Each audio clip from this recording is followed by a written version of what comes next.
Hi అండి. అందరికీ నమస్కారం. Welcome to my channel. ఈ వీడియోలో ఏపీ ప్రభుత్వ ఉద్యోగులకు మరియు పెన్షనర్లకి శుభవార్త అండి.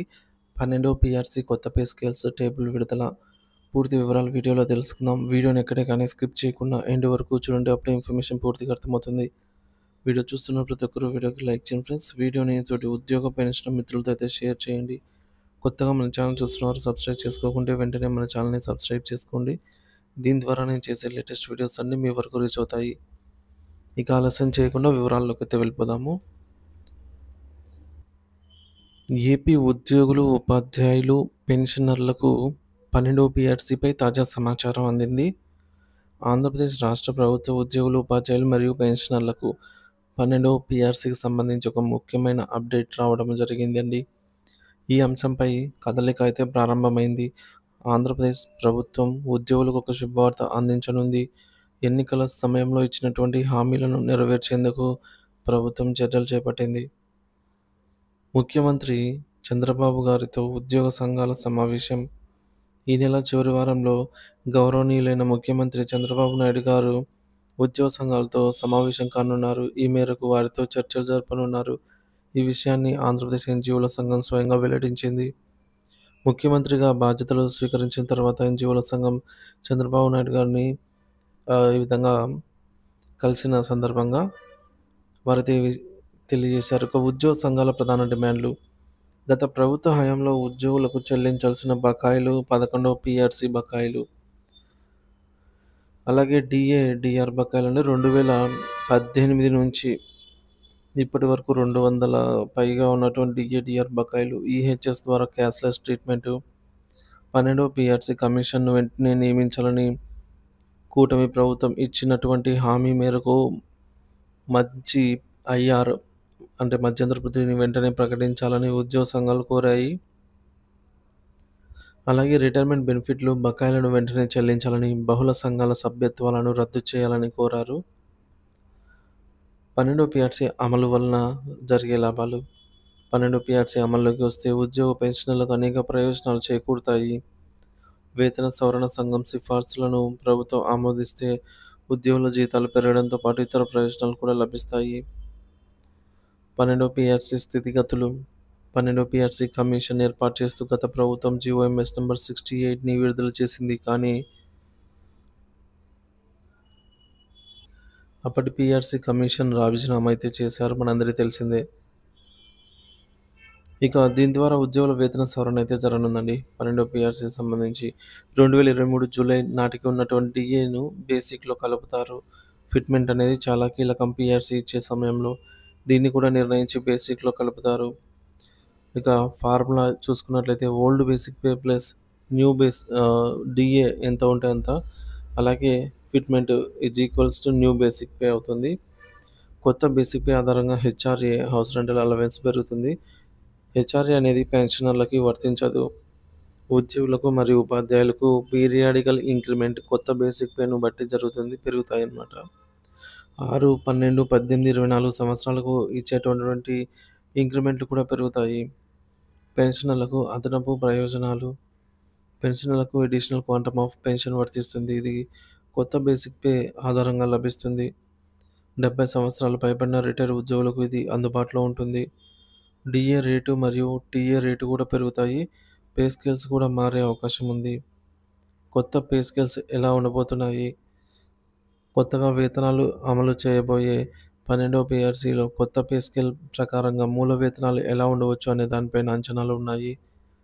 ఫిట్మెంట్ 30% అనుకుంటే ఎక్కువ లేదా తక్కువ ఉండవచ్చు.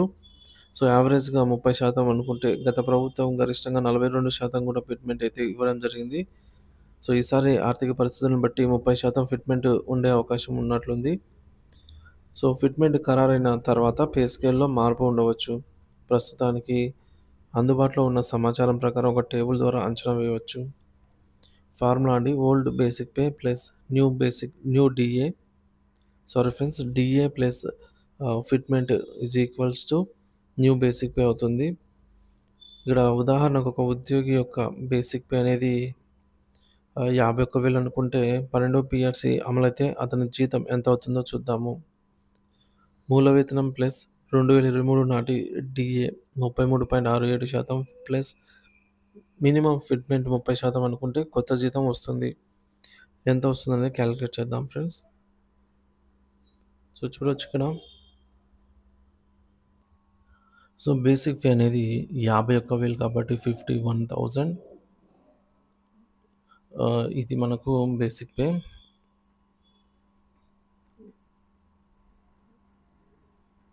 అలాగే మనకు 33.67% జూలై 2023 నాటి డిఏ ఇంటూ 33.67% అనమాట. అంటే ఇక్కడ మనకు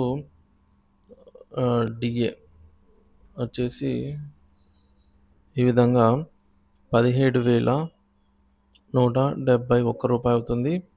ఇక్కడ 30% ఫిట్‌మెంట్ అనుకుంటే, సో 30% ఫిట్‌మెంట్ అనుకుంటే 51,000 ఇంటూ 30%. ఇక్కడ మనకు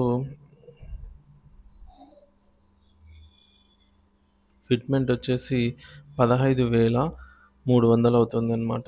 సో, టోటల్‌గా మనకు ఎంత అవుతుందనేది చూద్దాము.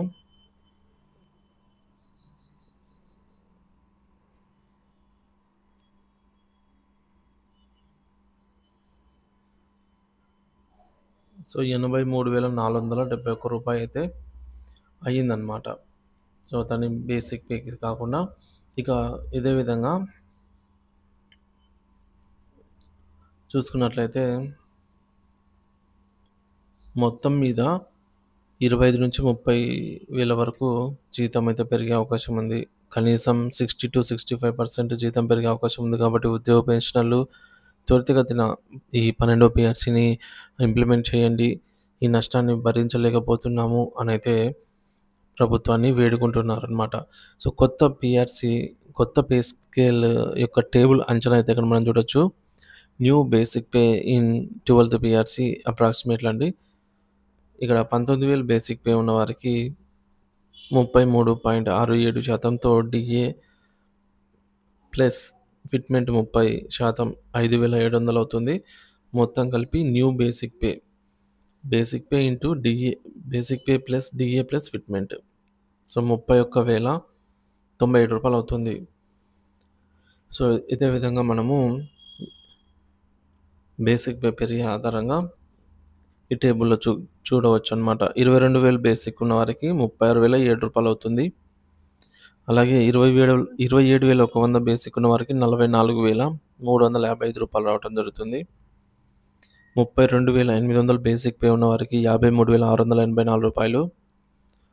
40,000 బేసిక్ వారికి రూ. 65,468. అలాగే బేసిక్ పే అనేది 50,500 ఉన్న వారికి 82,653. బేసిక్ పే అనేది 61,000 ఉన్న వారికి 99,839. బేసిక్ పే 70,000 ఉన్న వారికి 1,14,569. బేసిక్ పే అనేది 80,200 ఉన్న వారికి 1,31,263. సో, ఈ విధంగా బేసిక్ పే 91,000 ఉన్న వారికి 1,48,940 ఈ విధంగా అయితే ఉండబోతుంది. ఈ విధంగా గణనీయమైన సాలరీలు పెరుగుతున్న నేపథ్యంలో ఉద్యోగ పెన్షనర్లు త్వరితగతిన 12వ పీఆర్సీని అమలు చేయాలని, ఈ నష్టాన్ని భరించలేమనేది ప్రభుత్వాన్ని విన్నవించడం